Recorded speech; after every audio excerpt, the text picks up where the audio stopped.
Let's talk about substrate specificity. Now, we know that there are lots of enzymes in the body and they don't bind all substrates equally. They're very, very specific. And so scientists have talked about two models to sort of explain why enzymes or how enzymes can be this specific. The first model is called the lock and key model. The lock and key model. And this is basically the theory or the idea that an enzyme has a very specific fit, just the way your specific key would only unlock your door or your car, right? And so that's the first model. Now there's a problem with this model. It doesn't explain the reversibility. Remember we talked about that idea that the reaction could proceed in the forward direction, but also in the backward direction. And if the enzyme specificity has to do with that lock and key model, it doesn't explain the reverse, right? It doesn't explain the reverse. Because in the reverse direction, what's interacting with the enzyme? What's interacting with the enzyme in the reverse direction? Not the substrate. So if it's proceeding in the reverse direction, the product, right? So the product is what's going to interact with the substrate. And so it doesn't explain that because the product won't be specific to the enzyme, right? It won't be that lock and fit model. And so that's sort of the problem with this first theory, the lock and key theory. Okay, and just sort of to illustrate that here, this would be the enzyme, and we can see 4 different substrates. Now, the only substrate that has a unique fit to get into this enzyme is substrate C. Okay, now substrate C will interact with this enzyme and they'll bring about some type of product. Okay, and so the product that substrate C ends up creating must also be a lock and key fit to again interact with this enzyme and bring about our substrates on the other end. And that is not explained by this theory. Let's look at another theory, the induced fit model. The induced fit model is one that's much more common, much more widely accepted because it says that there's an induced fit. So there's not a definite lock and key, but instead we have a substrate that may be differing in shape to our enzyme initially, and then as soon as it sort of associates very closely with this enzyme, the enzyme induces the fit. So the enzyme shape shifts itself so that the specific substrate will fit in there. And then the products are then released. And as we can see here, the products are shaped, or the products look very different from the substrate. But again, if this product associates with this enzyme will then take on that shape, and we can then have the reaction proceed in the reverse direction and end back with our substrate on the other end. And so this model much better explains how the reaction could proceed forward and could proceed in the reverse direction with this specificity, okay, the induced fit model. All right, let's talk about some other things that enzymes require. They require cofactors and coenzymes. Students often mix these two things up, so let's sort of differentiate what they are. Cofactors are non-protein or non-organic components of the enzyme that's necessary to hold its function. They're typically some sort of trace metal like zinc, magnesium, copper. And again, they're not a part of the reaction, so to speak, but they're sort of a support or a functional conformation holder of the enzyme. So they're sort of a support role for the enzyme. The coenzyme, on the other hand, they're not involved in the catalytic activity of the reaction. And when I say that, I mean they're not directly speeding up the reaction, but they're very much involved in the enzyme reaction. Okay, they are an organic material, usually vitamins or some other derivative. NAD, which is what type of biomolecule? What type of biomolecule would NAD be? A nucleotide, right? So NAD is an example of a coenzyme. And let's talk about their functions here. So a coenzyme, for example, NAD, is actually carrying around electrons for the enzyme. So let's say the enzyme requires some sort of enzymes or some sort of carriers. This coenzyme is actually functioning in that role. So the way I like to help students differentiate these is think about you're driving a car. Think about the steering wheel, right, as the coenzymes, because you can't drive that car without the steering wheel. But think about something like the headrest or the seat, maybe not the seat, maybe the headrest as your cofactors, right? It's very important, but you could probably drive the car without the headrest. And so it's not directly involved in the driving, but it's very much an important part of the functional supportive role. Okay, and these are some, that's a similar example with cofactors and coenzymes.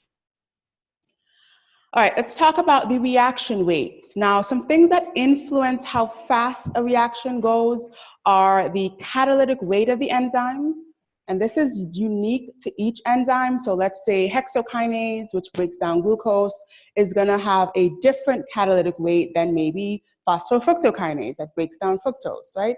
And so the different enzymes have different catalytic rates by nature, right? They can work with a different number of molecules at a time, just inherently by the way they are and the function that they're involved in. Another thing that influences the enzyme weight is the substrate concentration, right? The substrate concentration and the enzyme concentration. So think about that. If there's more stuff, right? Think about you having a reaction taking place in a dish. If you have more enzyme in that dish, or if you have more substrate in that dish, it's just more of a likelihood that they're going to bump into each other and the reaction is going to go faster. So more substrate or more enzyme will let that reaction proceed faster than if there were less substrate and less enzyme. The affinity of the enzyme for the substrate. This is another important one.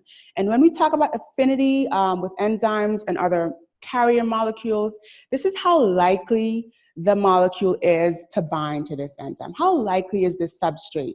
How attracted or affiliated are they to one another? And again, that can change based upon a whole host of conditions. And lastly, temperature and pH. And this one sort of ties back to the structure of proteins. We talked about the structure of proteins on Monday. And just to remind ourselves here, we talked about that primary structure, the secondary structure, that tertiary, and the quaternary. Now, a protein's secondary structure can be damaged or what we call denatured by excess acidity and excess temperature. All right, this also brings us back to what important concept in the body that I've said 500 times already. Homeostasis, right? Homeostasis. We have to keep the body environment in a very tight, narrow window of operation. Otherwise, we can denature enzymes, we can denature proteins, and that's not good, right? And in terms of denaturing a protein, that secondary structure is what's damaged, and so the protein won't fold the way it should, right? Remember that alpha helix and that beta pleated sheet, that won't happen correctly, and the protein will misfold and then it will lose its function. All right, so that's a little bit about the actual enzymes. So let's talk about how we can regulate the function of enzymes. Now again, tying right back to homeostasis, we don't want to turn enzymes on and leave them on indefinitely. So we have to find a way to regulate enzymatic activity, right? To turn enzymes off when the condition's right and to turn them back on, et cetera, et cetera. And so there are 4 mechanisms of regulating enzymatic activity, and we'll go through those 4 individually. First is allosteric regulation.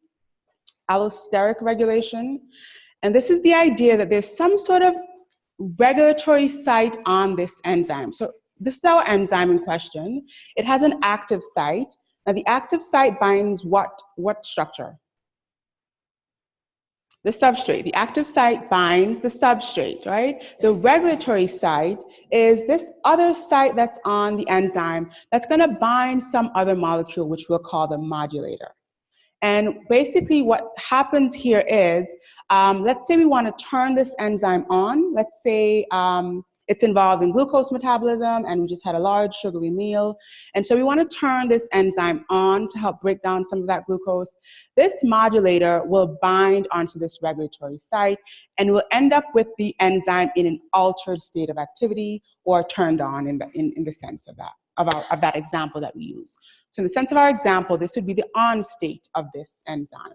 Let's say you didn't have a meal. Let's say you're fasting. This modulator would detach from this enzyme, and the enzyme, again, would alter its activity in such a way that it's not trying to break down glucose. It's sort of turned off. And this is one mechanism of regulating enzymatic activity, and that's just a very complicated way of saying turning it on, turning it off, okay? So this is one mechanism, allosteric regulation. Another mechanism is covalent regulation. This is one we're going to see quite often throughout the other systems. And so the idea behind this method or mechanism is we have our enzyme in question again, we have our exposed active site, there's some sort of additional chemical or functional group, oftentimes a phosphate group. Okay, that's an example we're going to see very often throughout this course. So some sort of chemical or functional group. There are two additional enzymes that come into play with this type of regulation. Let's just call them enzyme A and enzyme B. All right, so we have our enzyme in question. Enzyme A is going to add, covalently, add that phosphate group, right? That's the example we're using for this chemical group, onto the enzyme. And so when we have the enzyme in the state where that chemical group is bound to it, it'll be in the on position, right? That'll be turning it on and speeding it up, and it'll start working. Alternatively, we can turn this off, right?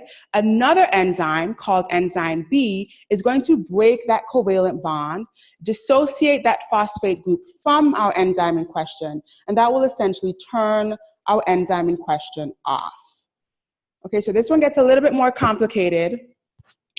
Sorry, but the take-home message is our enzyme in question can either be turned on or turned off by covalently binding this chemical group to it. And there are two other enzymes that are either going to bind or link this chemical group to the enzyme in question. And then there's another enzyme that goes and cleaves that chemical group off of the enzyme in question. All right, we'll talk a lot about examples of this. And one specific example is protein kinase and protein phosphatases. Right, so let's say we have an enzyme in question. And this is our enzyme. And then we also have a free-floating phosphate somewhere. It's not bound to the enzyme, but it's somewhere in the environment, right?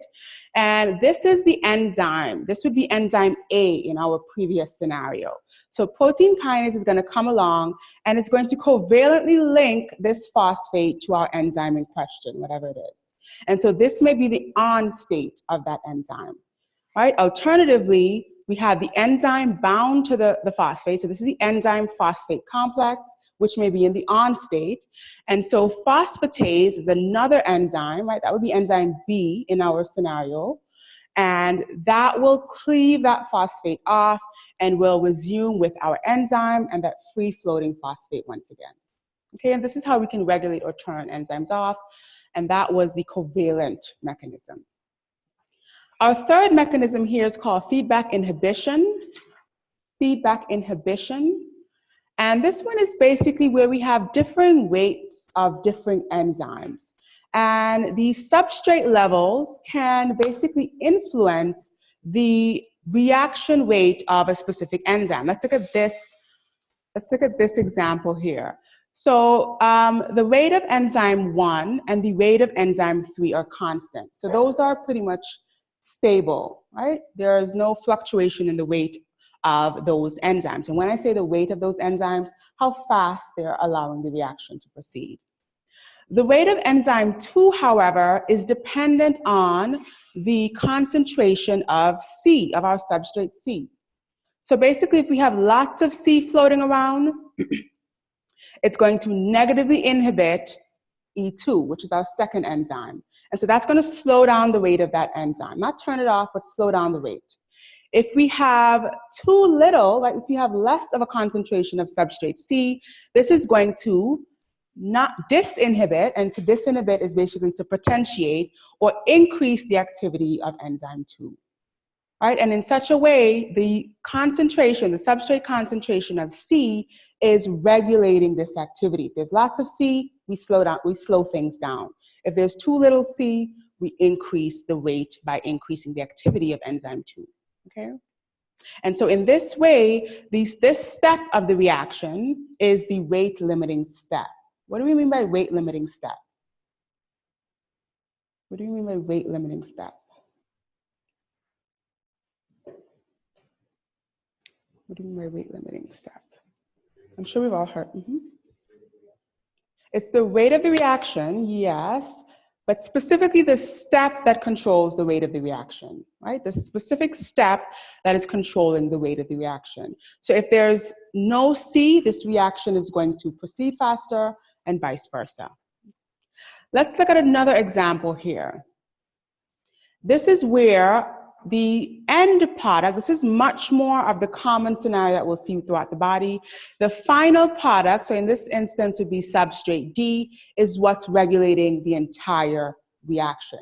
So basically it's not like our first example where this product, which is not the end product, regulates this enzyme, but rather the end product of the entire reaction is going to regulate that very first enzyme. Okay, this is much more the model that we see happening throughout the body.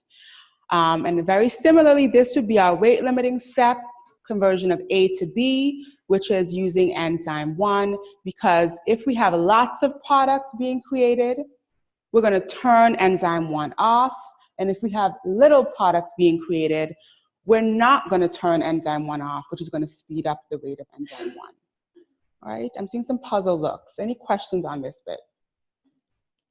Any questions on this bit? So this is basically feedback inhibition. So the substrate concentration of one of our products is influencing the enzymatic activity of one of our enzymes, okay? And the most common model that we see is that the final product influences the very first step or the very first enzyme.